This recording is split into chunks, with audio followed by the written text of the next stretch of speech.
Jada Miller's morning routine was like a script, precise, predictable.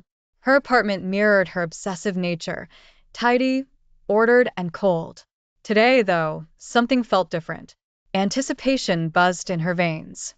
She stood still, watching sunlight inch across the room, savoring the quiet.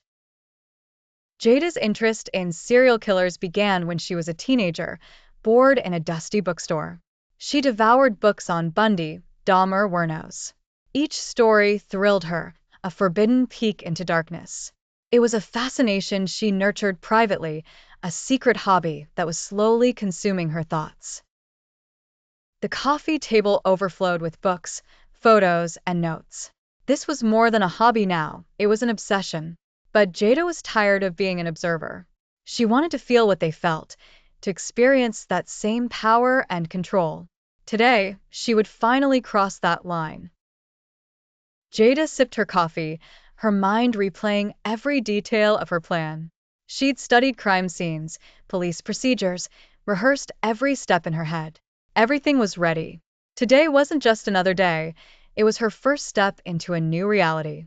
One she'd imagined countless times before. The clock read 8:47 a.m.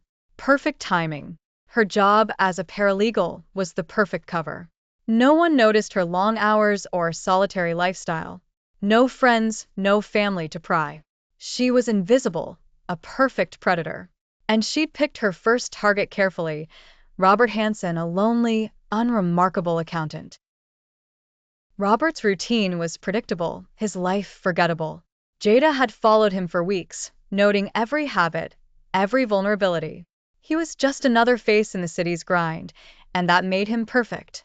He wouldn't be missed. He was the ideal candidate for Jada's first step into darkness. She packed her bag methodically: gloves, duct tape, a knife, and a vial of sedative. Each item chosen with care. She would strike at dusk, in a poorly lit parking garage. The cameras were outdated, and the security light flickered. No one would notice the shadows. Everything was set. The cool morning air jolted her as she stepped outside. Inhaling deeply, Jada felt the weight of what she was about to do. This was her moment, the culmination of years of curiosity and planning. She was done being a spectator. Today, she would become a participant in the darkness she studied. Walking through the city, Jada felt oddly calm. The usual city buzz felt distant, as if she moved in a world that didn't see her. It was liberating, being invisible, unnoticed. She could do anything, be anyone, and no one would stop her. She was a predator in plain sight, hidden by the mundane. As dusk settled, Jada took her position in the garage, hidden in shadows. She watched as Robert's car sputtered to a stop. He stepped out, unaware of the danger. Jada's grip tightened on her knife. Her heart quickened, but her mind was sharp, every move planned, every outcome calculated. Robert was distracted, fumbling with his briefcase. He didn't notice Jada until she was right behind him. The sedative worked quickly. Robert slumped, unconscious. Jada's breath was controlled as she worked, her actions precise. She felt no fear, only the cold drive to complete her task. Standing over Robert's lifeless body, Jada felt an overwhelming sense of power. This was what she had craved, a rush beyond anything books or movies could offer.